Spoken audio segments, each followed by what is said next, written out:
Creating the life that you want can sometimes be a challenging thought. A lot of us know what we want it to look like. We can close our eyes and we can picture what that life would be like, but we don't actually know how to get there. And when we start to think about the details, we get a little overwhelmed thinking about how is this possible? How am I going to make this happen? And we can kind of get focused on the roadblocks in our current life situation that are getting in the way of getting us to where we want.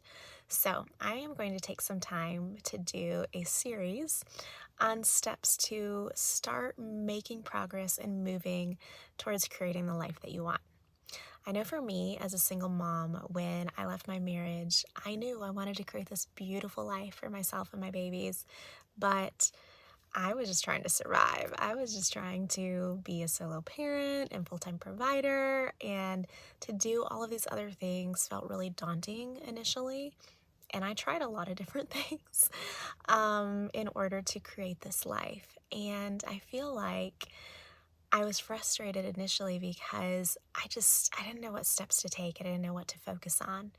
And you know what the cool thing is? I just kind of stumbled into one of the first phases that most of us need to go through as we're creating this life. And that phase one, I'll call it, is learning to truly love yourself, to sit with your shadow and embrace it.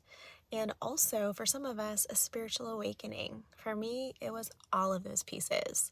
And so it was really important for me to be able to sit with the dark and the hard and the uncomfortable, because it was in that process that I was actually learning to rewire my brain and my subconscious patterns.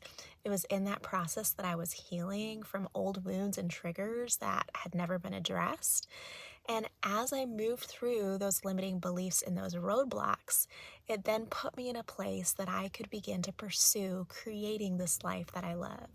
You know, sometimes doing the messy work doesn't sound very fun and it's not something we want to do, but it is actually the foundation for building a life that you love. Because if you don't love yourself, you aren't going to love any life that you can build.